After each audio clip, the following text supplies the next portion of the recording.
Total Meltdown is the fifth episode of Transformers Animated Season 1.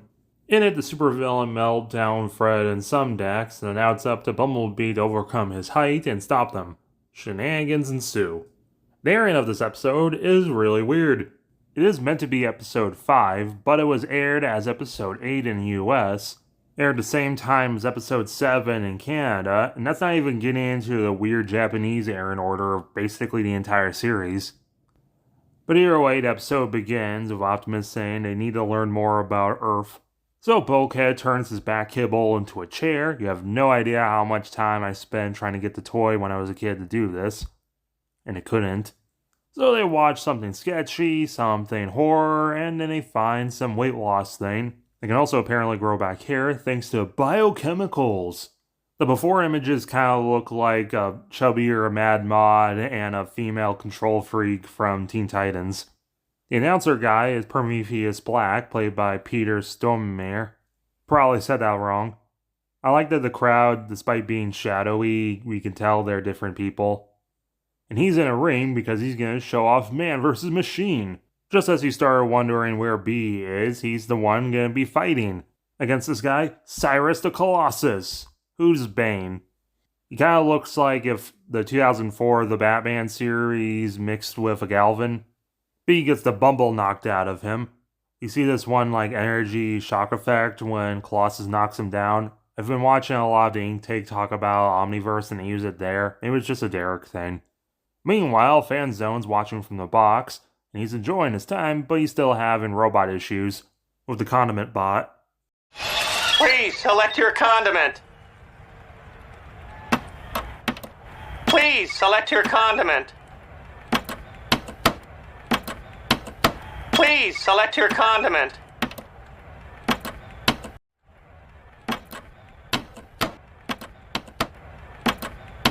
Please select your... Would you like a napkin? Given that he was pushing white, that means Fan Zone likes ranch on his hot dog. Because Michigan is Midwest. This is why I hate machines. I knew we had something in common, Captain. Pro has a toothpick in his mouth when he sits down, but he doesn't put it in, and we don't see him walk in with it. It's pretty clear he's bribing the Detroit Police Department, DPD. He wants to replace robots with his bio-enhanced electronic pulse stimulated experimental steroids. Are you allowed to say steroids in a kid cartoon? Pro says, screw Sumdac, let's bio-enhance the police. B with some pep talk by Sorry and a healing from the key is back up and remembers that he does have stingers. Also now that Cyrus talks, we can add one to the Corber count. He knocks him down, but he just juices back up and knocks B out. Side when he starts just wrecking everything. But luckily the Autobots find out where it is going on and heads in to save him. But luckily he doesn't like the sound of car horns and Prowl throws some of his stars into his pumps. Prowl says to think more strategically as Bulkhead busts his chaps about being short. I like that you can see Sumdac Tower in the background here. Fanzo says, screw Pro, we'll keep the robots instead, they are at least somewhat reliable. But then Pro finds a piece of Bumblebee and some purple bubble gum. And then at his secret evil lair, he's experimenting on the brake fluid and mixing it with his steroids to make super acid, which just gets everywhere. Also turns out that Pro is working with this guy that we don't know the name of right now, but he will be important, and he is played by Bumper Robinson. But he says, screw Pro, I got other things to do. But thanks to all the fumes from the acid, he starts mutating.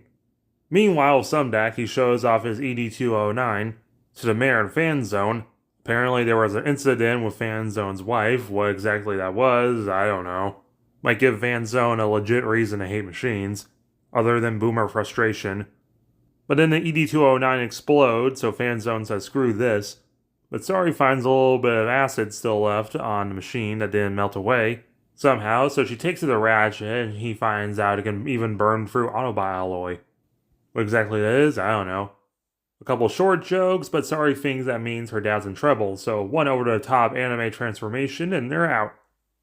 Conveniently, it turns out they were right, as the newly dubbed Meltdown arrives, and he melts receptionist bot played by Tara Strong. He's ditched his overcoat, now he has a gigantic collar, new glasses, and apparently found metal that's better than Autobot alloy because it doesn't melt. I don't know if he's meant to resemble, but he definitely does resemble Blight from Batman Beyond. And I guess I'm not the only one who caught that reference. Because, they're both evil business people who get accidentally turned because of chemicals into a melting toxic guy. And they're green. He somehow manages to get to the top floor already. Turns out Sumdac has a force field around his tower. Bumblebee hits it and Sari just kind of materializes right inside of him, and then she flies back. But luckily, magnets can just open force fields. That's just science, yo. But Cyrus the Virus enters with newly enhanced injectors. How the hell did Bulkhead get stuck like this? Why would he go in butt first? So now it's up to B to stop them, and he defies gravity and drives up an elevator shaft. It turns out Prometheus knows that Sumdac's a fraud who just got lucky. Does that mean he knows about Megatron? I don't know, because this doesn't actually go anywhere. I like that the little green lines for him do move. Sorry, tries shutting down the force field, but just makes it worse. As Bumblebee somehow gets to the top floor in time, whipping Meltdown away, literally picking Sumdac up, and heads out. Luckily, the hallways are big enough for a car to drive down. Speaking about Megatron, it's kind of weird that he doesn't appear in this episode, and he doesn't care that Bumblebee and a supervillain are running around. They both make it to the bottom floor just as the force field gets taken down. Oh yeah, right, acid. Ratchet looks really good in this shot. Optimus gets hit next to a bell, and oh yeah, right, he doesn't like loud noises. Instead of just shaking it or bashing it with his hand, Optimus just chops it with his axe, which doesn't cut it somehow. Bumblebee jumps in front of Meltdown, saving Bulkhead, only taking a little bit of a hit. So Optimus throws a whole bell at Meltdown. He melts through it, but with a jumper cable, Ratchet uses his magnets and the force field to create a bubble around Meltdown, which surprisingly works. His acid is like the literal worst shade of green in the world. Something about how B's still good of a guy even if he is 5'11", and the day is saved. This episode certainly happened. This is the first episode so far to have no Decepticons whatsoever in it, and I do like the uniqueness of the human villains in this series, but I don't know, it just doesn't really land. On paper, Meltdown seems like he would be a good villain because he's a threat to both the Transformers and he has beef with Sumdac, but we don't really have any idea why he hates Sumdac other than he thinks he's a fraud, but we never really developed this. I also don't really like his voice. He sounds like he's doing a bad Nicolas Cage impression. Cyrus was definitely here. The whole thing about Bumblebee overcoming being short just comes out of kind of nowhere. Overall, this is probably my least favorite episode so far, 4 out of 10.